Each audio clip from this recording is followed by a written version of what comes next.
దేవునికి వందనాలు చెల్లించుకుంటున్నాను.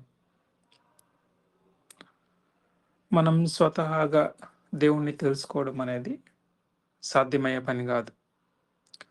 మనమే గాదు, సృష్టిలో ఉన్న ఏ ఒక్కరైనా, సృష్టిలో భాగంగా ఉన్న ఎవరైనా సరే, దేవుణ్ణి సొంతంగా తెలుసుకోవడం అనేది సాధ్యమయ్యే పని గాదు. ఏథెన్స్ పట్టణంలో జ్ఞానులనుకొనబడిన వారు, లేతే జ్ఞానులని కొనియాడబడిన వారు అలాంటి ప్రయత్నాలే చేశారు. ముందుగా ఏథెన్స్ పట్టణంలో ఉన్న వాళ్ళ బ్యాక్‌గ్రౌండ్ ఏంటో చూస్తే, దేవుణ్ణి తెలుసుకోవాలని ప్రయత్నం చేస్తే ఇట్లాంటి ఆహ్, అజంప్షన్స్‌లోనే ఉండిపోతాం. నిజమైన దేవుణ్ణి నిజమైన రీతిలో ఎరగకుండా ఉండిపోతాము అని అర్థం చేసుకునే ప్రయత్నం చేయొచ్చు.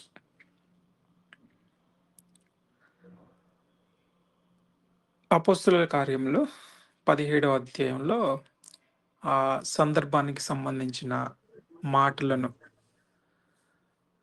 దేవుడు రాయించాడు.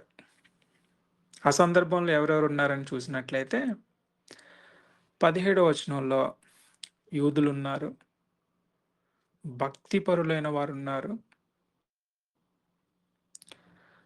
అలానే 18వ వచనంలో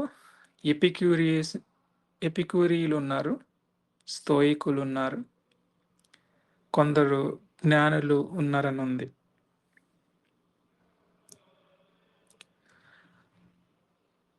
అలానే 19వ వచనంలో అరియేపగు అను సభ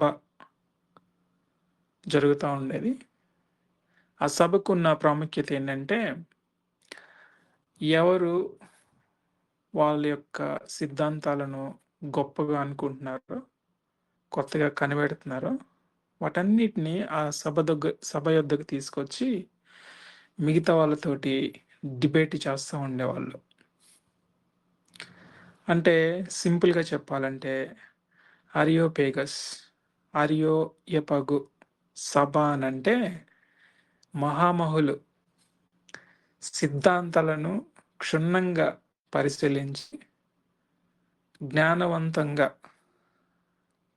వాటిని ప్రతిపాదించి, ఎంతటి వారినైనా ఎదుర్కొనేవారిలాగా ఉండేవాళ్ళు అక్కడికి గ్యాదర్ అయ్యేవాళ్ళనమాట. 21వ వచనంలో చూసినప్పుడు అక్కడ ఇప్పుడు మనం చదవబడిన వాక్య భాగంలో ఉన్న వ్యక్తులే కాదు, ఫారినర్స్ కూడా రావచ్చు. 21వ వచనంలో ఏథెన్స్ వారందరూ అక్కడ నివసించు పరదేశులను ఏదో ఒక కొత్త సంగతి చెప్పుట యందును వినుట యందును మాత్రమే తన కాలము గడుపుచుండువారు.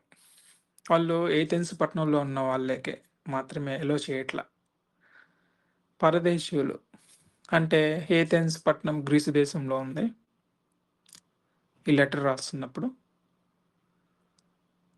పరదేశీయులు అనంటే ప్రపంచమంతటి నుంచి ఎవరినైనా అక్కడికి రానిస్తారు.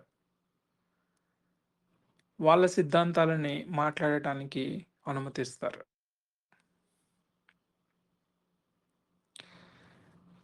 అట్లాంటిది ఏథెన్స్ పట్టణము. అరియోపేగస్ అనే సభకి ఉన్న ప్రాముఖ్యత. అట్లాంటి సందర్భంలోనే పౌలు గారు అక్కడికి రావడం జరిగింది. 23వ వచనంలో, నేను సంచరించుచు మీ దేవతా ప్రతిమలను చూచుచుండగా ఒక బలిపీఠం నాకు కనబడెను. దాని మీద తెలియబడని దేవునికి అని వ్రాయబడి ఉన్నది. ఎందుకు పౌలు గారు అక్కడికి వచ్చి వాళ్ళతోటి మాట్లాడాల్సిన పరిస్థితి వచ్చింది? పౌలు గారికేమో ప్రభువైన యేసుక్రీస్తు తన స్వరం ద్వారా వినిపించుకొని, సౌలా సౌలా నీవు హింసిస్తున్న క్రీస్తుని నేనే అని ఆయన స్వతహాగా ఆయన గురించి ఆయన రివీల్ చేసుకున్నాడు పౌలుకి. పౌలుకి అప్పుడు అర్థమవుతుంది, ధర్మశాస్త్రం అంతటా కనిపించిన దేవుడు ఈయనే. ధర్మశాస్త్రం అంతటా మెస్సియా గురించి, రక్షకుడి గురించి ఏదైతే చెప్పబడి ఉన్నదో అది ఈయనే అని నమ్మి నిజమైన దేవుని గురించి ఎరిగి ప్రకటించడానికి వస్తా ఉన్నాడు. ఆ ఏథెన్స్ పట్టణంలో ఉన్న వాళ్ళందరూ జ్ఞానులు అనుకుంటున్నారు. నిజానికి వాళ్ళ పరిశోధన అంతా మానవ పరిమితుల నుంచి చూసినప్పుడు చాలా గొప్పగా కనిపిస్తది. ఇది నేనో లేతే మరెవరో చెప్పడమే కాదు. చరిత్ర చెప్తుంది. మనము ఏ సైన్స్ చూసినా, ఏ సబ్జెక్ట్ చూసినా, ఆ సబ్జెక్ట్‌లో గ్రీక్ ఆల్ఫాబెట్స్ వాడతారు. దానికి సాదృశ్యం ఏంటంటే, దానికి ఏమి నిరూపణ చేస్తుందనంటే, వాళ్ళు సైన్స్‌లో అంత ప్రావీణ్యులు అని చెప్పడానికి. ఇప్పుడు మనం తెలుగువారం ఏదన్నా కనిపెట్టామనుకోండి, దానికి తెలుగులో పదాలుండే పేరు పెడతాం. అదే రీతిగా గ్రీకులు వాళ్ళు పరిశోధన చాలా చేసేవాళ్ళు. సైంటిఫిక్ టెంపర్‌మెంట్ చాలా ఎక్కువుండేది. అందుకనే వాళ్ళు ఏది కనిపెట్టినా వాళ్ళ భాష అయిన గ్రీక్ పదాలు వాడి సింబల్స్‌ని పెట్టేవాళ్ళు. అందుకనే ఆల్ఫా, బీటా, గామా, పై అనే లెటర్స్ మ్యాథమెటిక్స్‌లో గాని, సైన్స్‌లో గాని, మిగతా ఏ శాస్త్రంలోనైనా ఎక్కువగా కనిపిస్తాయి. చరిత్రలో ఉన్న వాళ్ళని చూసినట్లయితే అరిస్టాటిల్ గ్రీస్ నుంచే, ప్లేటో గ్రీసు దేశం నుంచే, సోక్రటీస్ గ్రీసు దేశం నుంచే. ఇట్లా తత్వవేత్తలందరినీ లోకంలో ఎక్కువగా ఉన్న వారందరూ గూడా ఎక్కువ మంది గ్రీసు దేశస్థుల నుంచే ఉంటారు. వాళ్ళు సైన్స్ పరంగా మాత్రమే గాకుండా ఎకనామికల్‌గా లేకుంటే ఆహ్, యుద్ధ తంత్రాలు తెలిసిన వారుగా వారుండారు. ఉదాహరణకు అలెగ్జాండర్ గూడా గ్రీసు దేశం నుంచే. గ్రీసు దేశము క్రీడలకు గూడా ప్రాముఖ్యమైనది. అందుకనే అక్కడ ఒలింపిక్స్ అక్కడి నుంచే స్టార్ట్ అయినాయి. పోటీతత్వం అనేది అక్కడి నుంచే మొదలైంది. వీటన్నిటిని చూస్తుంటే అన్ని రంగాలలో గూడా గ్రీసు దేశం చాలా ముందుండేది ప్రపంచం కన్నా. ప్రపంచంలో ఉన్న అన్ని దేశాల కన్నా. అట్లాంటి గ్రీసు దేశంలో మరింత ప్రాముఖ్యాన్ని పొందిన అంటే గ్రీసు దేశానికి ఏథెన్స్ పట్టణం అనేది ఒక మహాపట్టణంగా, ఒక రాజధానిగా ఉండేది. అట్లాంటి రాజధానిలో ఉన్న ఈ అరియోపగ సభకి జ్ఞానులే వస్తారు. చిన్న చిన్నోళ్ళు రారు. ఆషామాషీగా ఉండేవాళ్ళు రారు. వాళ్ళక్కడికొచ్చి మాట్లాడాలి అనంటే, వాళ్ళు ఎంతో మందిని ఒప్పించి, మెప్పించి అక్కడికొస్తే గాని మాట్లాడే పరిస్థితి ఉండదు. అట్లాంటి చోట పౌలు చూసిన పరిస్థితిని, దేవతా ప్రతిమలను చూచుచున్నాను అనంటున్నాడు. ఒక బలిపీఠం నాకు కనబడెను. దాని మీద తెలియబడని దేవునికి అని రాయబడి ఉన్నది. ఏంటి అంత జ్ఞానులు పరిశోధించి చూసినా వాళ్ళకి సంతృప్తి కలగల. ఇంకెవరినైనా మర్చిపోయి ఉంటానేమో అనుకుని తెలియబడని దేవునికి అంటే మేము కనుక్కోలేని దేవునికి అని బలిపీఠాన్ని కట్టుకొని వాళ్ళు దాన్ని పూజించేవారిగా ఉన్నారు. ఒకవేళ ఎవరన్నా వచ్చి ఇంకొక దేవుడు ఇలా ఉండొచ్చు కదా అని చెప్పారనుకోండి, మళ్ళీ దానికొక బలిపీఠం కడతారు. మళ్ళీ తెలియబడని దేవునికని పెట్టుకుంటారు. విగ్రహారాధనలో ఉన్న అతి భయంకరమైన విషయము డిస్సాటిస్ఫాక్షన్ తోటి ఉండటం. సంతృప్తి అనేది ఉండదు. మన సొంతంగా దేవుణ్ణి తెలుసుకోవాలనే ప్రయత్నాలు చేసినప్పుడు ఇట్లాంటి సాటిస్ఫాక్షన్‌లోనే ఉండిపోతాం. నువ్వు ఎంత చదువుకున్నా సరే, ఎంత బలవంతుడివైనా సరే, ఎంత జ్ఞానవంతుడివైనా సరే, ఎన్ని శాస్త్రాలు చదివినా సరే, లోకంలో ఉన్న జ్ఞానాన్ని అంతటిని గూడా నువ్వు నేర్చుకున్నా సరే, దేవుణ్ణి ఆయన వ్యక్తపరుచుకున్న రీతిలో తప్పితే అర్థం చేసుకునే ప్రయత్నం చేయలేము. అందుకనే మన స్వతహాగా దేవుణ్ణి అర్థం చేసుకోవడం కన్నా, ఊహించుకోవడం కన్నా, దేవుడు ఎట్లా వ్యక్తపరుచుకున్నాడో దానిని బట్టి ఆయన్ని అర్థం చేసుకునే ప్రయత్నం చేయాలి. లేకపోతే మనము అసంతృప్తిలోనే ఉండిపోతాం. గ్రీసు దేశంలో ఏథెన్స్ పట్టణంలో ఉన్న వ్యక్తులు అలాంటి అసంతృప్తితో ఉన్నారు. ఎంతోమంది దేవుళ్ళు అనబడే వారిని మేము ఇట్లా ఎక్స్‌ప్లోర్ చేశాము. ఎట్లా ఉంటారనుకున్నాము. అరే! ఆయన ఏదో మిస్ అయ్యి ఉంటాం అనుకోని తెలియబడని దేవునికి అని రాసుకున్నారు. పౌలు గారు ఆ తెలియబడని వాళ్ళెవరైతే కనుక్కోలేకపోయినారో ఆయనని పరిచయం చేయడానికి వచ్చాడనమాట. అంటే ఇక్కడ చూసిన సందర్భాలన్నిట్లో గూడా మనము మన ఊహలతోటి, మన సొంత జ్ఞానంతోటి దేవుణ్ణి అర్థం చేసుకోవాలని, దేవుణ్ణి తెలుసుకోవాలని ప్రయత్నించినప్పుడు ఇట్లాంటి భ్రమల్లోనే ఉండిపోతామనేది స్పష్టంగా అర్థమవుతుంది. మరి దేవుణ్ణి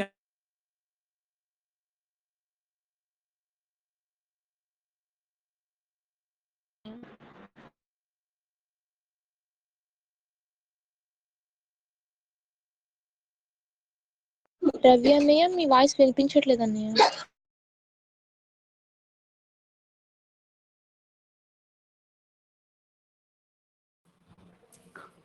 ఇప్పుడు వినిపిస్తుందమ్మా?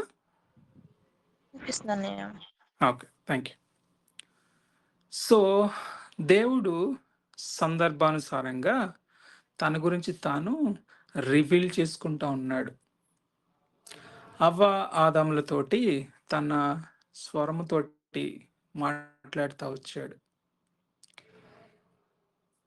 మోషేకి మండే పొద ద్వారా మాట్లాడుతా వచ్చాడు. ఇశ్రాయేల్ ప్రజలతోటి పగలు మేఘస్తంభముగా, రాత్రి అగ్నిస్తంభంగా కనబరుచుకుంటా వచ్చాడు. అనేక మంది ప్రవక్తలకి, వ్యక్తులకి ఒక ఏంజెల్ లాగా కనబడతా మాట్లాడుతా వచ్చాడు. తన మెల్లని స్వరముతోటి మాట్లాడుతా వచ్చాడు. ప్రవక్తలకి రిటర్న్ ఫామ్‌లో ఇచ్చి నేను ఇది అని తన స్వభావాన్ని వ్యక్తపరుచుకుంటూ వచ్చాడు. మన ప్రభు అయిన యేసుక్రీస్తు ద్వారా దేవుడు ఇలా ఈయనే అని మనకి ప్రత్యక్షంగా కనబరిచాడు. ఇట్లా దేవుడు ఆయన వ్యక్తపరుచుకున్న విధానంలో నుంచి మాత్రమే మనం ఆయన్ని అర్థం చేసుకోగలం. ఎందుకంటే మనకి ఒక విషయాన్ని గ్రహించడానికి చెవులనిచ్చాడు వినేందుకు, కళ్ళనిచ్చాడు చూసేందుకు, నాలుకనిచ్చాడు రుచి చూసేందుకు, చర్మాన్నిచ్చాడు తాకి చూసేందుకు. అట్లా మనకున్న ఎన్ని సెన్సెస్ తోటి మనము విషయాలను గ్రహించగలమో అట్లాంటి రీతిలో ఆయన మనకి కనబరుచుకుంటా ఉన్నాడు. ఆ రీతిగా మనం దేవుణ్ణి అర్థం చేసుకోవాలి. అంతేగాని దేవుడంటే ఒక ల్యాబొరేటరీలో పెట్టి పరిశోధించి కనుక్కునే విషయం కాదు. ఎందుకంటే దేవుడు అనంతుడు. పరిమితులు కలిగిన మనము అనంతుడిని తెలుసుకోవాలనుకోవడము స్వతహాగా అది మూర్ఖత్వమే. ఒకవేళ మనం అట్లాంటి ప్రయత్నాలు చేసినప్పుడు ఏథెన్స్ పట్టణంలో వారిగా ఒక నిరాశతోటి, ఒక డిసప్పాయింట్‌మెంట్ తోటి ఉండిపోవడం తప్పితే ఏమి చేయలేం.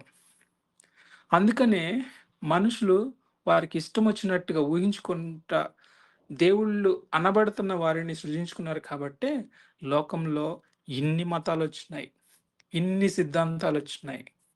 దేవుణ్ణి ఆయన వ్యక్తపరుచుకున్న రీతిలో మనం అర్థం చేసుకున్నట్టయితే సమాజము ఇంకోలా ఉండేది.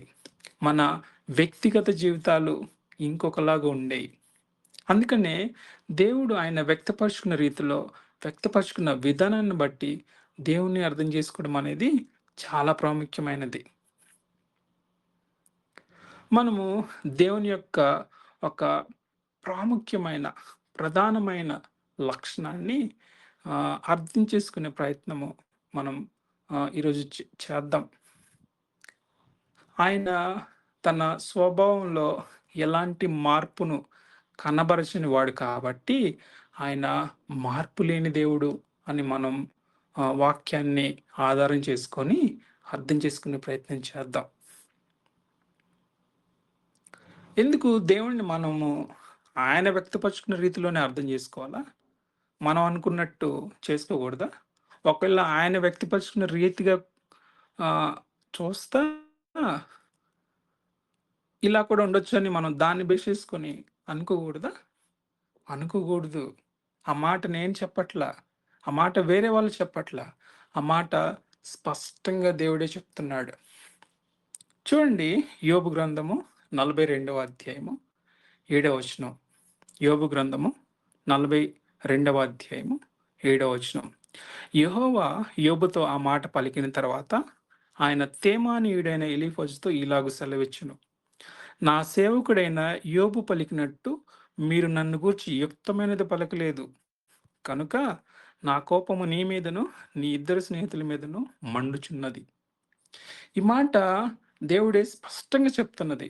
నన్ను గూర్చి యుక్తమైనది మీరు పలుకలేదు. నేను ఏమై ఉన్నానో, ఎట్లాంటి వాడనో ఆ రీతిగా మీరు నన్ను అర్థం చేసుకోవట్లా. ఆ రీతిగా నా గురించి మీరు మాట్లాడుకోవట్లా. అందుకే నాకు మీ మీద కోపమొస్తుంది అని దేవుడు చెప్తున్నాడు. అందుకనే దేవుడు ఏ విషయాన్ని ఆయన గురించి వ్యక్తపరచుకోలేదో దాని గురించి మనకి ఆహ్, ఊహించుకోనవసరం లేదు. దేవుడు ఏ రీతిగా వ్యక్తపరుచుకున్నాడో ఆ విషయాన్ని బట్టి దేవుడిని అర్థం చేసుకునే ప్రయత్నం చేయాలి. లేకుంటే అది ఆయన కోపాన్ని రేకెత్తించేదిగా ఉంటది. ఆయన కోపము ఎవరికీ మంచిది కాదు. ఎవరికీ ఆహ్, హ్మ్. ఆహ్, మేలైనది కాదు. ఆయన ఉగ్రతని ఎవరు భరించలేరనమాట. అందుకనే మన వ్యక్తిగత జీవితాల్లో దేవుణ్ణి అర్థం చేసుకోవడానికి చాలా ప్రాముఖ్యత ఉంది. దేవుడు కూడా మనం అర్థం చేసుకోవడానికే ఆయన రివీల్ చేసుకుంటున్నాడు. మనం అర్థం చేసుకునే విధానాన్ని బట్టి మనం చెల్లించే ఆరాధననే ఆయన అంగీకరించేవాడిగా ఉంటున్నాడు. మనం ఇష్టం వచ్చినట్లు ఆయనను అర్థం చేసుకొని ఆరాధించేది ఆరాధన, ఆరాధన కాదు. దేవుడు చేయని విషయాల్ని మన జీవితంలో జరిగాయని అని అనుకోని, దానిని బట్టి దేవుడిని స్తుతించడం అనేది దేవుడు దాన్ని తీసుకునేవాడిగా ఆయన లేడు. ఎందుకంటే ఆయన నిన్ను బట్టి, నన్ను బట్టి, వేరే ఏ విషయాన్ని బట్టి గూడా ఆయన స్వభావానికి విరుద్ధంగా చేయడు. ఎందుకంటే ఆయన మార్పు లేనివాడు. మార్పు లేనివాడన్న మాట నేను చెప్పట్లా. మలాకీ గ్రంథంలో స్పష్టంగా రాయబడి ఉంది. మలాకీ గ్రంథము 3వ అధ్యాయము 6వ వచనం.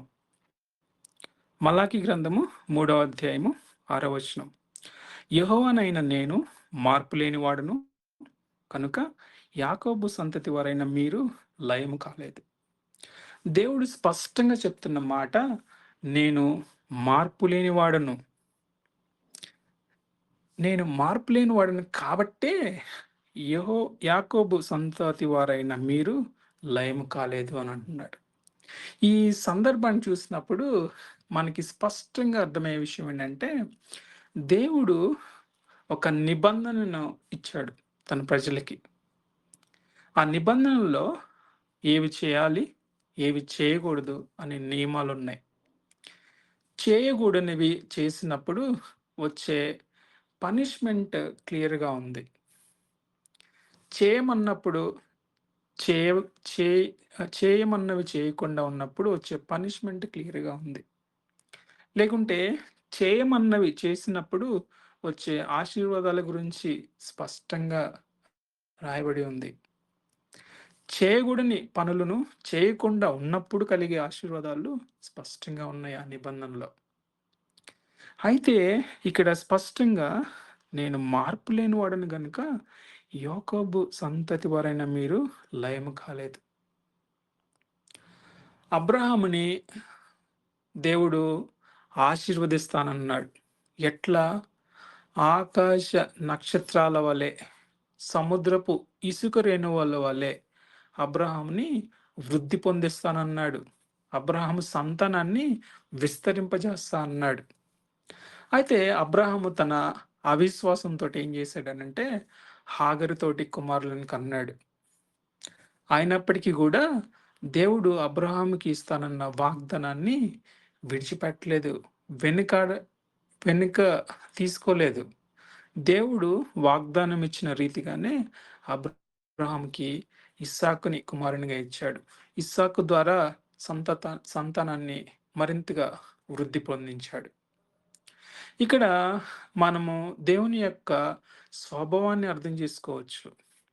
దేవుడు ఎంత నమ్మకమైన వాడో. అబ్రహాము నమ్మకంగా లేకపోయినప్పటికీ కూడా దేవుని ఇచ్చిన వాగ్దానాన్ని నెరవేర్చట్లో ఆయన నమ్మకత్వాన్ని కనబరిచిన దేవుడై ఉన్నాడు. అట్లాంటి లక్షణాన్నే ఇక్కడ మలాకి గ్రంథంలో 3వ అధ్యాయం 6వ వచనంలో దేవుడు చెప్తున్నాడు. యాకోబు సంతతి వారైన వారికి ఒక నిబంధన ఇచ్చాడు. అందులో వాళ్ళు అన్‌ఫెయిత్‌ఫుల్‌నెస్ అవిశ్వాసాన్ని కనబరుస్తున్నప్పటికీ వారి ఎడల దేవుడు ఇచ్చిన వాగ్దానాన్ని నెరవేర్చట్లో ఆయన ఎలాంటి మార్పు లేని వాడిగా ఆయన గురించి ఆయన వ్యక్తపరుచుకుంటున్నాడు. ఆయనలో ఉన్న స్వభావం అనేది ఎదుటి ఉన్న మనుషులను బట్టి, ఎదుటి ఉన్న వాళ్ళలో ఉన్న భక్తిని బట్టి మారేది కాదు. ఆయన స్వభావానికి వేరుగా ఆయన చేయడు అనే విషయం ఇక్కడ స్పష్టంగా అర్థమవుతుంది. అయితే కొద్దిమంది అది ఓల్డ్ టెస్ట్‌మెంట్‌లో కదా! న్యూ టెస్ట్‌మెంట్‌లో దేవుడు వేరేలా ఉన్నాడు. అప్పుడు పనిష్మెంట్ ఇచ్చేవాడు. ఇప్పుడేమో కృప చూపిస్తున్నాడు. అందుకనే యేసుప్రభు అందరి ఎడల కృప చూపించి ప్రేమిస్తున్నాడు అని చెప్తా ఉంటారు. అయితే దేవుని స్వభావం అనేది కాలాన్ని బట్టి మారేది కాదు. పరిస్థితులను బట్టి మారేది కాదు. ప్రాంతాన్ని బట్టి మారేది కాదు. అందుకనే హెబ్రీ గ్రంథకర్త ఏమని రాస్తున్నాడో చూడండి. హెబ్రీయులకు రాసిన పత్రిక 13వ అధ్యాయము 8వ వచనం. యేసుక్రీస్తు నిన్న నేడు ఒక్కటే రీతిగా ఉన్నాడు. అవును, యుగయుగములకు ఒక్కటే రీతిగా ఉండును. ఇక్కడ స్పష్టంగా రాయబడి ఉంది. నిన్న నేడు ఒక్కటే రీతిగా ఉన్నవాడు. ఆయన యుగయుగములకు ఒక్కటే రీతిగా ఉండును. ఆయన పాత నిబంధన గ్రంథ కాలంలో అయినా, నూతన నిబంధన గ్రంథ కాలంలోనైనా, భవిష్యత్తులోనైనా, దానికి ముందు కాలంలోనైనా దేవుడు ఆయన స్వభావాన్ని ఏకరీతిగా కలిగి ఉండేవాడు. ఆయన కాలాన్ని బట్టి, మనుషులను బట్టి, ప్రాంతాలను బట్టి, పరిస్థితులను బట్టి మారేవాడు కాదు అని స్పష్టంగా అర్థమవుతుంది. కొన్నిసార్లు ఆయన ప్రేమించేవాడు కాబట్టి మనము ఆయనని అంగీకరించినా, అంగీకరించకపోయినా ఆయన రక్షించే దేవుడిగా ఉన్నాడనే విధంగా తీసుకుంటారు. అయితే మనం ఎప్పుడైనా డోర్ నాక్ చేసినప్పుడు, తలుపు తట్టినప్పుడు ఆ పిలుపుకి విని డోర్ తీసిన వాళ్ళ లోపలికి మనం వెళ్ళగలం. తలుపు తట్టినప్పుడు డోర్ తీయకపోతే వెనక్కి వెళ్ళిపోతాం. దేవుడు కూడా అట్లాంటి వాడే. ఆయన ప్రభు అయిన యేసుక్రీస్తు ద్వారా ఇచ్చే రక్షణని అందరికీ అందుబాటులో ఉండే విధంగానే చేశాడు. అయితే ఎవరైతే నాకు ఆ రక్షణ వద్దు, నాకు యేసు ప్రభు వద్దు, నా మతం, నా పద్ధతులు, నా మార్గాలు, నా మోక్షాలు ఉన్నాయని అనుకుంటున్నారో, నిజమైన రక్షకుడిని, ఆయన ఇచ్చే రక్షణని తృణీకరిస్తున్నారో, ఆయన కూడా తృణీకరించే దేవుడే. అబ్రహాముకి ఇచ్చిందేమో వాగ్దానము. వాగ్దానము అబ్రహాము అవిశ్వాసాన్ని బట్టి వెనక్కి తీసుకునేది కాదు. ఎందుకంటే అబ్రహాం విశ్వాసాన్ని బట్టి దేవుడు వాగ్దానం ఇవ్వల. దేవుడు నిర్ణయించుకున్నాడు కాబట్టి అబ్రహాం ద్వారా తన సంతానాన్ని వృద్ధి పొందిస్తానని నిర్ణయించుకున్నాడు కాబట్టి ఆయన ఆ వాగ్దానం చేసిన రీతిగా నెరవేర్చాడు. అయితే ఆయనని ఇచ్చే రక్షణను తృణీకరించడము అట్లాంటి కేటగిరీలోకి రాదు. ఎందుకంటే ఆయన ఆయన స్వభావానికి విరుద్ధంగా చేయడు. చూడండి 2 తిమోతి పత్రిక 2వ అధ్యాయము 12వ వచనం. 2 తిమోతి పత్రిక 2వ అధ్యాయము 12వ వచనం. సహించిన వారమైతే ఆయనతో కూడా ఎలుదుము. ఆయనను ఎరుగమంటే మనలను ఆయన ఎరుగననును. మనము నమ్మదగిన వారమైనను ఆయన నమ్మదగిన వాడుగా ఉండును. ఆయన తన స్వభావమునకు విరుద్ధంగా ఏది చేయడు. ఇక్కడ స్పష్టంగా అది రాయబడింది. ఆయనను ఎరుగమని ఎవరన్నా అంటే ఆయన వారిని ఎరుగననంటాడు. అందుకని ఒక వాక్య భాగంలో ప్రభువా ప్రభువా అని పిలిచేవాడు నా యొద్దకు రాడు గాని నా తండ్రి చిత్త ప్రకారం చేయువాడే నా పరలోకంలోకి వస్తాడని ఉంది. అంటే నువ్వు వాక్యాన్ని దగ్గరికి వస్తా, సంఘంలో చేయాల్సిన పరిచర్య పనులన్నీ చేస్తా. నువ్వు ఎప్పుడైతే క్రీస్తుని సొంత రక్షకునిగా అంగీకరించకుండా ఉంటావో, క్రీస్తుని ఎరగనని నీ మనసులో ఉంచుకుంటావో, నువ్వు ఎంత పరిచర్య చేసినా, ఎంత మంచి పనులు చేసినా ఆయన చివరికి నేను ఎరగను నిన్ను అని అంటాడు. ఎందుకంటే ఆయన చిత్త ప్రకారంగా చేసేవాడినే ఆయన చేర్చుకునే దేవుడిగా ఉన్నాడు. ఇంకొక మాట, ఆయన మనము నమ్మదగిన వారమైనను ఆయన మనల్ని బట్టి ఉండే దేవుడు కాదు. ఆయన నమ్మకత్వం అనేది ఆయన స్వభావం మీద ఆధారపడేది. అందుకనే గ్రంథకర్త ఏమని రాస్తున్నాడంటే ఆయన నమ్మదగిన వాడుగా ఉండును. మన అవిశ్వాసాన్ని బట్టి ఆయన నమ్మకత్వాన్ని పోగొట్టేవాడిగా ఆయన లేడు. ఎందుకంటే ఆయన స్వభావము మనుషుల పరిస్థితిని బట్టి మారేవాడిగా ఆయన లేడు. ఆయన ఏదైతే అనుకున్నాడో, ఆయన స్వభావం ఏదైతే ఉందో దానికి తగినట్టుగా చేసేవాడు. అందుకని తర్వాత ఏమని రాయబడిందంటే తన స్వభావమునకు విరోధంగా ఏది చేయడు అని ఉంది. ఈ వాక్య భాగం 2 తిమోతి పత్రిక 2వ అధ్యాయము 12వ వచనంలో చెప్పబడుతున్న మాట సందర్భాన్ని చూసినప్పుడు, అప్పుడు మొదటి తరం క్రైస్తవులు నీరో చక్రవర్తి పరిపాలన కింద ఉండేవాళ్ళు. అయితే నీరో చక్రవర్తి ఏం చేశాడనంటే జరిగిన కొన్ని విషయాలని క్రైస్తవుల మీద నేరారోపణ చేశాడు. అందుకనే క్రైస్తవుల మీద నీరో రాజుకు ఉన్న ప్రభుత్వం వాళ్ళకి ఎక్కువగా కోపం వచ్చేది. క్రైస్తవులే కావాలని కొన్ని విషయాలను చేస్తున్నారని వాళ్ళ మీదకి పర్సిక్యూషన్ జరిగేది. హింసించేవాళ్ళు. దొరికితే దొరికినట్టుగా శిక్షించడానికి ఆర్డర్స్ వేశారు. అయితే ఆ సందర్భంలో రాస్తున్న మాటే తన స్వభావమునకు విరోధంగా ఏది చేయడు. మీరు నీరో ప్రభుత్వం మిమ్మల్ని క్రీస్తుని ఎరగను అని ఒప్పుకోండి, లేకుంటే క్రీస్తుని ప్రకటిస్తే మేము మిమ్మల్ని హింసిస్తున్నామని చెప్పినప్పుడు వారికి లోబడకండి. ఎందుకంటే ఒకవేళ మనం క్రీస్తుని ఎరగము అని ఎవరన్నా భయపడి చెప్పుకుంటున్నట్లయితే దేవుడు కూడా వారిని ఎరగను అని చెప్తాడు. ఎందుకు మనం దేవునికి లోబడాలనంటే తన స్వభావమునకు విరోధంగా ఏది చేయడు. కొద్దిమంది ఏమనుకుంటారంటే దేవుడు మనలాంటి స్వభావాన్ని కలిగి ఉంటాడని అనుకుంటారు. కొన్నిసార్లు అట్లాంటి ప్రమాదకరమైన పరిస్థితులు వస్తున్నప్పుడు నాకు ఇంకా వేరొక్క ఉపాయం లేదు, వేరొక ఆప్షన్ లేదు కాబట్టి నేను కొన్ని విషయాలకి లోబడాల్సిందే అని అనుకుంటారు. ఉదాహరణకి అబద్ధం ఆడకపోతే చాలా నష్టం జరుగుతుందనే పరిస్థితులు వచ్చినప్పుడు ఈ ఒక్కసారికి అబద్ధం ఆడేస్తాను, నాకు ఇంకో వేరే ఆప్షన్ లేదు అని అనుకొని విరుద్ధంగా చేస్తూ ఉంటారు.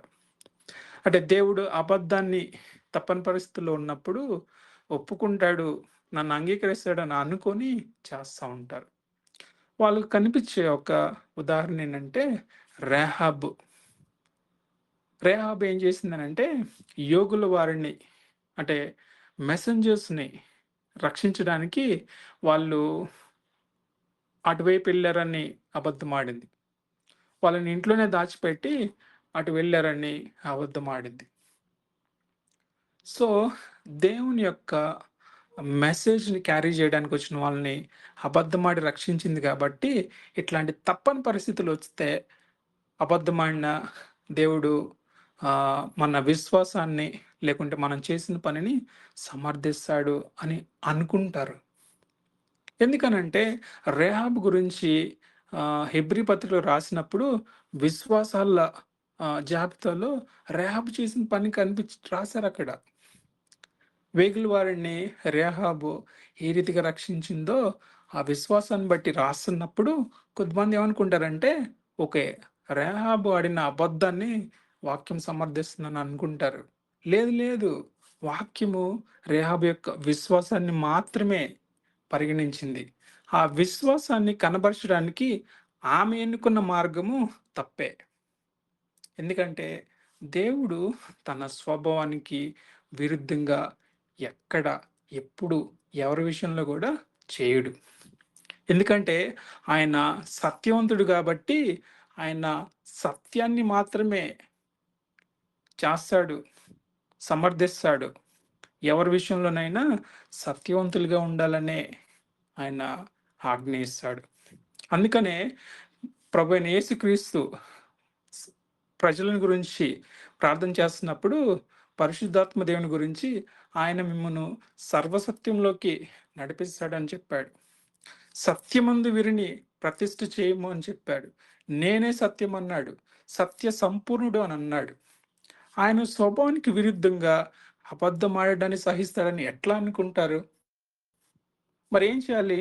అట్లాంటి తప్పించుకోలేని పరిస్థితులొచ్చినప్పుడు ఏం చేయాలి అనే విషయం చాలా మందికి తెలీదు. ఎందుకంటే దేవుని స్వభావం వాళ్ళకి తెలీదు కాబట్టి వాళ్ళు వాళ్ళ బలహీనతలకు లొంగిపోతా ఉంటారు. అయితే దేవుడు ఏమని చెప్తున్నాడు చూడండి. మొదటి కొరింథీయులకు రాసిన పత్రిక 10వ అధ్యాయం 13వ వచనం.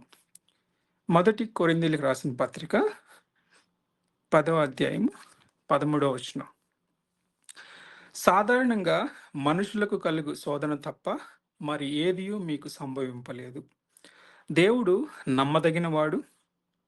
మీరు సహింపగలిగినంత కంటే ఎక్కువగా ఆయన మిమ్మల్ని శోధింపనీయుడు. అంతేకాదు, సహింపగలుగుటకు ఆయన శోధనతో కూడా తప్పించుకొని మార్గమును కలుగజేయను. ఇక్కడ చాలా స్పష్టంగా దేవుని యొక్క స్వభావము రాయబడి ఉంది. మొదటిగా ఆయన మన లిమిటేషన్స్ ఏంటో ఆయనకి తెలుసు కాబట్టి మనం సహించలేనంత శోధనని మన జీవితంలోకి రానియడు.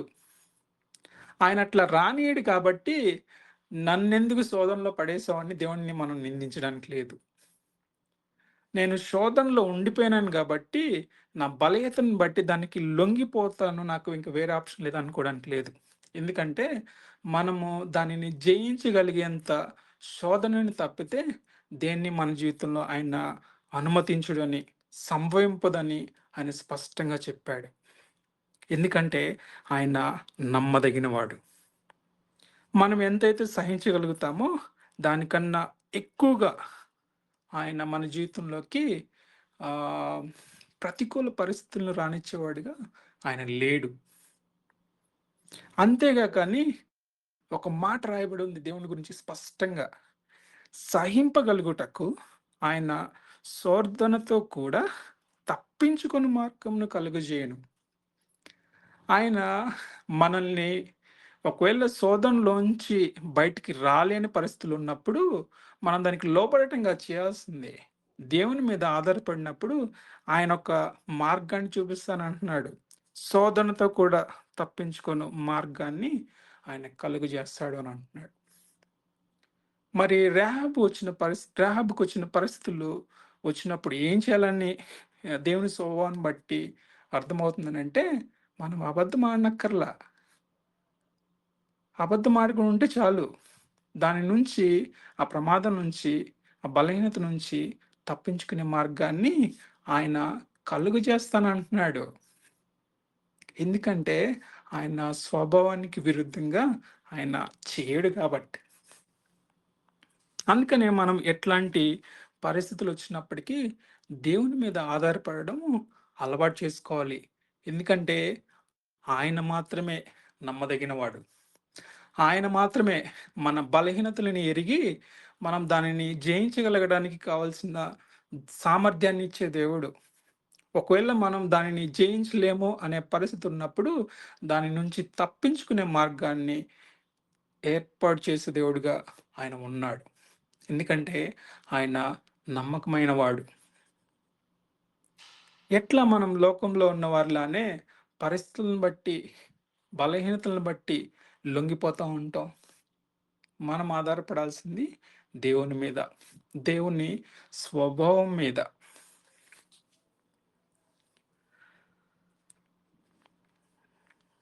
కొన్నిసార్లు ఆహ్, లోకంలో ఉన్న విషయాలను చూస్తున్నప్పుడు, అంతకుముందు దేవుడు కొద్దిమంది వ్యక్తుల పట్ల ఏ రీతిగా చేశాడో, ఆ రీతిగా చేయలేడేమో అని అనుకునే పరిస్థితులు ఎదురవుతా ఉంటాయి. అయితే దేవుడు ఆయన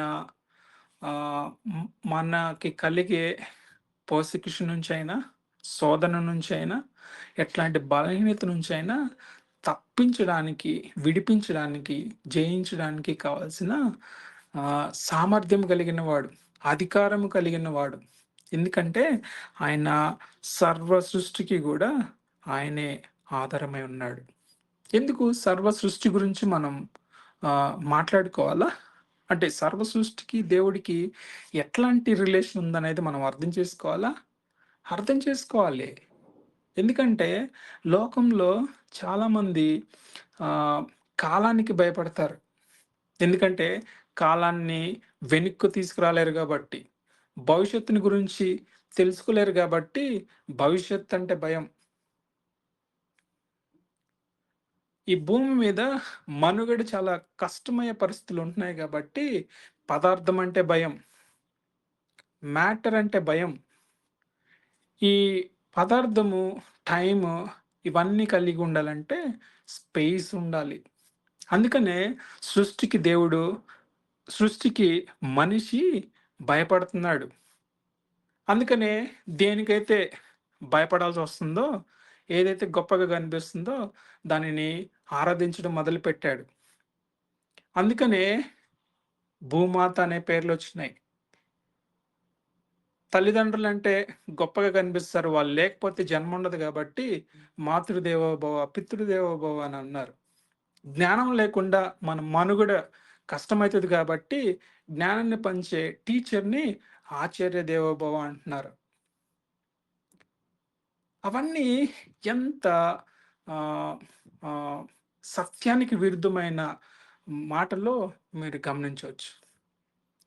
దేవుడు గనుక సృష్టిలో భాగమై ఉండి, సృష్టిని జయింపలేని వాడిగా ఉంటే, అట్లాంటి పరిస్థితి ఉండేది. కానీ నిజమైన దేవుడు అట్లాంటి వాడు కాదు.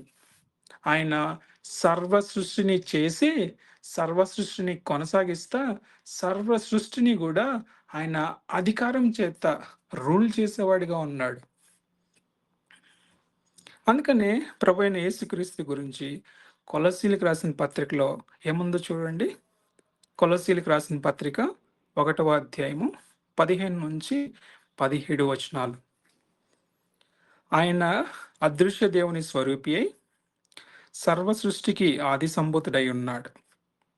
ఎలయనగా ఆకాశమందున్నవియు, భూమి యందున్నవియు, దృశ్యమైనవి గాని, అదృశ్యమైనవి గాని, అవి సింహాసనములైనను, ప్రభుత్వములైనను, ప్రధానులైనను, అధికారములైనను, సర్వమును ఆయన యందు సృజింపబడెను. సర్వమును ఆయన ద్వారాను, ఆయన బట్టి సృజింపబడెను. ఆయన అన్నిటికంటే ముందుగా ఉన్నవాడు. ఆయనే సమస్తమునకు ఆధారభూతుడు.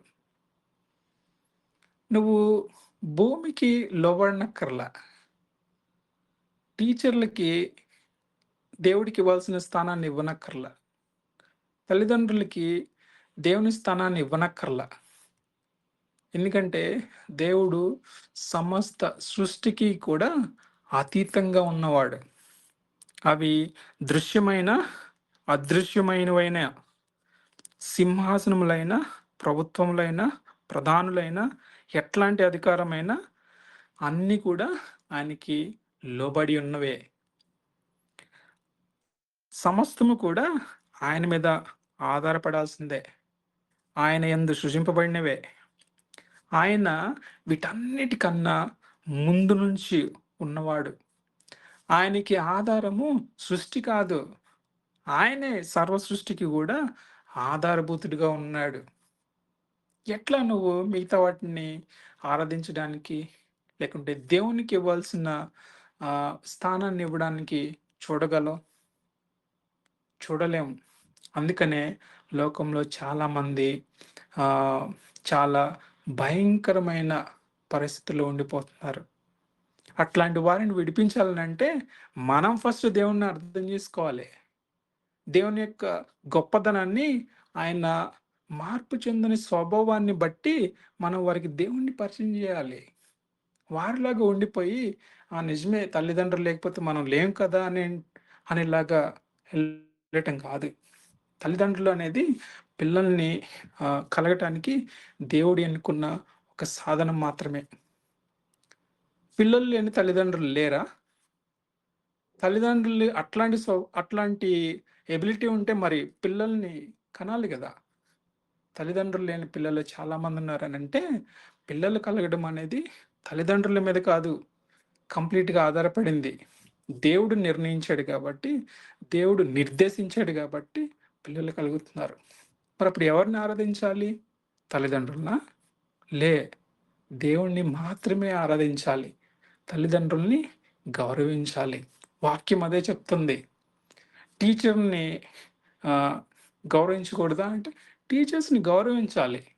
ఎందుకంటే మనకి మంచి చెప్పేటోళ్ళు గాబట్టి. మనం మంచి నడవడికని నేర్పించేవాళ్ళు గాబట్టి. కానీ వాళ్ళు కూడా ఆరాధనకి యోగ్యులు కారు. ఎందుకంటే వాళ్ళకన్నా దేవుడు సార్వభౌమాధికారి, సర్వోన్నతుడు, సర్వ జ్ఞాని అయి ఉన్నవాడు. కాబట్టి ఘనత, మహిమ, ఆరాధన, స్తుతి దేవునికి మాత్రమే చెల్లించాల్సింది. ఎందుకంటే ఆయన సమస్తమునకు ఆధారభూతుడు. కొద్దిమంది అనుకుంటారు ప్రభైన యేసుక్రీస్తు సృష్టికర్తేనండి. కరెక్టే. కానీ ఆయన గూడా సృజింపబడిన దేవుడే అని అనుకుంటారు. కొంతమందైతే అసలు ఆయన దేవుడే కాదనుకుంటారు. కొంతమందైతే సృష్టిని చేయడానికి దేవుడు ఆయనని ఫస్ట్ సృజించి ఆయన ద్వారా సర్వ సృష్టిని చేశాడని భ్రమపడతా ఉంటారు. అందుకనే దేవుడు వ్యక్తపరుచుకున్న మాటల్లో ఆయనే నిజమైన దేవుడనే విషయాన్ని చూడొచ్చు. చూడండి హెబ్రీయులకు రాసిన పత్రిక 1వ అధ్యాయము 3వ వచనం. హెబ్రీయులకు రాసిన పత్రిక 1వ అధ్యాయము 3వ వచనం. ఆయన దేవుని మహిమ యొక్క తేజస్సును, ఆయన తత్వము యొక్క మూర్తిమంతమునై ఉండి, తన మహత్తు గల మాట చేత సమస్తమును నిర్వహించుచు, పాపముల విషయంలో శుద్ధీకరణము తానే చేసి, దేవదూతల కంటే ఎంతో శ్రేష్టమైన నామం పొందెను. వారికంటే అంత శ్రేష్ఠుడై ఉన్నత లోకమందు మహామహుడగు దేవుని కుడి పార్శ్వమున కూర్చుండెను. ఇందాక చెప్పిన ప్రభువైన యేసుక్రీస్తుని గూర్చిన అబద్ధపు అభిప్రాయాలన్నిటినీ ఈ వాక్య భాగం కొట్టేస్తుంది.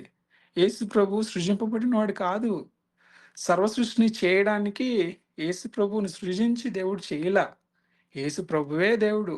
యేసు ప్రభువే సృష్టికర్త. సమస్తమునకు ఆయనే ఆధారభూతుడు. ఆయన గురించి ఏమని రాయబడిందంటే, దేవుని మహిమ యొక్క తేజస్సును, అంటే దేవుడు ఎట్లాంటి మహిమని కలిగి ఉంటాడో అట్లాంటి మహిమనే ఆయన కలిగి ఉన్నాడని ప్రభువైన యేసుక్రీస్తు గురించి చెప్తున్న మాట. ఆయన తత్వము, ఆయన తత్వం యొక్క మూర్తిమంతమునై ఉండి, అంటే ఇంగ్లీష్‌లో ఎట్లా ఉంటదంటే exact expressed image of God అని ఉంటది.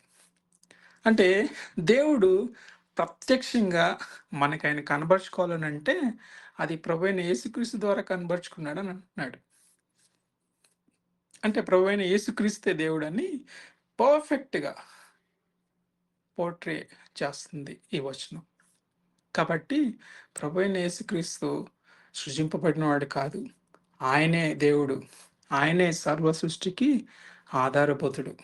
అట్లాంటి దేవుడి మీద మనము ఆధారపడాల్సిందే. మనము ఆయన మీద ఆహ్, నమ్మకం ఉంచాల్సిందే. ఎందుకంటే సృష్టిలో ఉన్నవి ప్రతి ప్రతిదీ మారిపోతా ఉంటది. న్యూస్ ఛానెల్‌లో చూస్తా ఉంటాం. తల్లి వాళ్ళ బిడ్డలను చంపుతుంది. తండ్రి వారి కుమార్తెల మీద అత్యాచారం చేస్తా ఉన్నారు. టీచర్లు వాళ్ళ స్టూడెంట్స్ మీద అత్యాచారం చేస్తా ఉన్నారు. చంపుతా ఉన్నారు. అక్రమ సంబంధాలు కలుగుతా ఉన్నాయి. ఏదైతే నువ్వు సృష్టిలో గొప్పది అని అనుకుంటున్నావో, అది మార్పు చెందేదే. నమ్మకమైన వారిగా లేదు. నమ్మకమైన వాడిగా మార్పు చెందక ఉన్నది దేవుడు మాత్రమే. అందుకనే ప్రభువైన యేసుక్రీస్తుకు మాత్రమే లోబడాలి. ప్రభువైన యేసుక్రీస్తుని మాత్రమే ఆరాధించాలి. అట్లాంటి ఆరాధన సృష్టిలో దేనికి పడితే దానికి, ఎవరికి పడితే వారికి చెల్లించేది కాదు. ఎందుకంటే లోకంలో ఉన్న ప్రతిదీ గూడా మార్పుకు లోనయ్యేదే. మనం కొలుస్తున్న దేవుడు అట్లాంటి వాడు కాదు. ఆయన స్వభావంలో కాలాలు మారినా, పరిస్థితులు మారినా, ప్రజలు మారినా ఆయనలో ఎట్లాంటి మార్పు ఉండదు. ఆయన గొప్పతనాన్ని బట్టే ఆయన నమ్మకమైన వాడిగా ఉంటున్నాడు. లోకంలో దేవుళ్ళని కొలవబడుతున్న వారిలో ఇట్లాంటి స్వభావాలు లేవు. అందుకనే ఆయన గురించి మాట్లాడాలన్నా, ఆరాధించాలన్నా, పంచుకోవాలన్నా నూతన ఉత్సాహం వస్తుంది. అందరూ కలిసినట్టు గుంపులో కలిసి మనం ఒక గ్రూప్ పెట్టుకోవట్లా. నిజమైన దేవుణ్ణి నిజమైన రీతిలో అర్థం చేసుకొని ఆరాధించే వారిగా ఉండాలని ఇష్టపడి జాయిన్ అవుతున్నాం. ఆయన గురించి ప్రకటించాలనే జీల్‌తోటి కలిసి పనిచేస్తా ఉన్నాం. దేవుని మహిమ కొరకు మాత్రమే మనమందరము ఉండేవారిగా ఉన్నాం. ఇంకా ఎవరైనా ప్రభువైన యేసుక్రీస్తుని ఆయన మార్పు చెందని దేవుడు, ఆయన స్వభావానికి విరుద్ధంగా ఏది చేయని, ఆయన యొక్క సార్వభౌమ అధికారము సర్వకాలంలో ఉండేవాడు, ఉండి కొనసాగించేవాడని గ్రహించకపోయినట్లయితే, ఈ వాక్య భాగాలను బట్టి ఆలోచన చేయండి. ఆయన నమ్మదగినవాడు కాబట్టి ఆయన ఇచ్చిన కాల్ చూడండి. మొదటి యోహాను పత్రిక 1వ అధ్యాయం 9వ వచనం. మన పాపములను మనము ఒప్పుకునే యెడల ఆయన నమ్మదగిన వాడును, నీతిమంతుడు. కనుక ఆయన మన పాపములను క్షమించి సమస్త దుర్నీతి నుండి మనలను పవిత్రులుగా చేయను. ఆయన ఇచ్చిన పిలుపు సర్వ మానవాళికి ఉంది. ఎవరైతే ఆ పిలుపుకి రెస్పాండ్ అవుతారో వాళ్ళని పాపముల నుంచి క్షమించి సమస్త దుర్నీతి నుంచి విడిపిస్తానన్నాడు. పవిత్రులనుగా చేస్తానన్నాడు. అవును, ఈ మాట నమ్మదగినదే. ఎందుకంటే ఆయన నమ్మదగినవాడు. ఆయన ఇశ్రాయేల్ ప్రజలకి మాత్రమే మార్పు చెందిన దేవుడిగా లేడు. ఆయన పిలుపు, ఆయన వాగ్దానము ఎవరికైతే ఇస్తానన్నాడో దానిని నెరవేర్చే దేవుడిగా ఉన్నాడు కాబట్టి ఆయనను సొంత రక్షకునిగా జీవితంలోకి ఆహ్వానించే ఆలోచన చేయవలసిందిగా ప్రభు పేరిట వేడుకుంటున్నాను. ప్రార్థన చేసుకుందాం. ప్రేమ కలిగిన మా తండ్రి, పరిశుద్ధుడా, మహోన్నతుడా, ఈ పరిశుద్ధమైన నామానికి వందనాలు తండ్రి.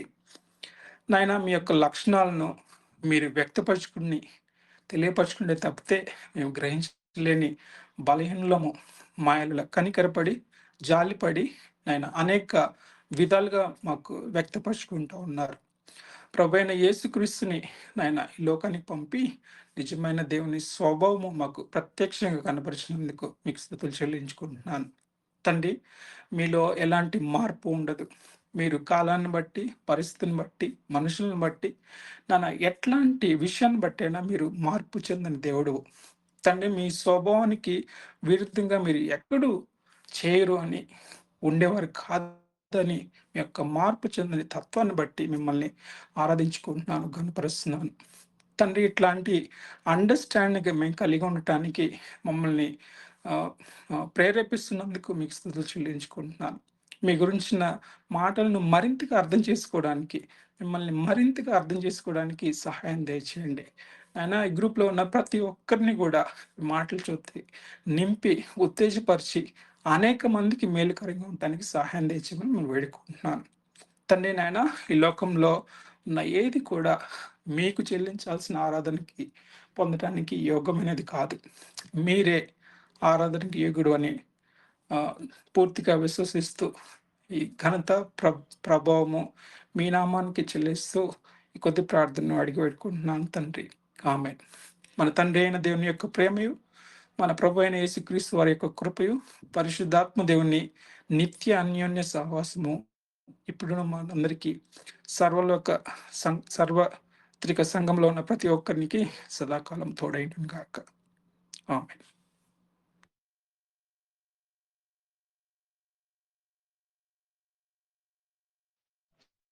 చాలా చక్కగా వాక్యం అందించినందుకు మీకు ప్రత్యేకమైన వందనాలన్నయ్య. వాక్యముని విన్నాం కదండి. దేవుడు నమ్మదగినవాడు, మార్పు లేనివాడు, నిన్న నేడు ఒకే రీతిగా ఉండే దేవుడు. దేవుడు అబ్రహాంకి ఇచ్చిన వాగ్దానాన్ని లేట్ అయినప్పటికి కూడా ఆయన పట్ల నెరవేర్చారు. మనం దేవుడికి లోబడేవారిగా ఉండాలి. క్రైస్తవ్యం అంటేనే శ్రమతో కూడిన జీవితం. ఆది అపోస్తులు కూడా ఎంతగానో శ్రమపడ్డారు. వాక్యం అంటుంది కదండి, మీరు సహింపగలిగినంత కంటే ఎక్కువగా ఆయన మిమ్మల్ని శోధింపడని. మనకి మన శోధనలో ఉన్నప్పటికి కూడా ఆయన తప్పించుకునే మార్గాన్ని మనకి దేవుడిస్తారు. ఆయన నమ్మకమైన వాడు. దేవుడు సమస్తానికి ఆధారమైన వాడు కాబట్టి ఆయనకు మొదటి స్థానం ఇవ్వాలి. మొదటిగా దేవుని ప్రేమించాలి. యేసుక్రీస్తు మనం లోబడే వారిగా ఉండాలి. మన పాపములను ఆయన క్షమించే దేవుడు, క్షమించి పవిత్రులుగా చేయవాడు. మన దేవుని సొంత రక్షణగా మనం దేవుణ్ణి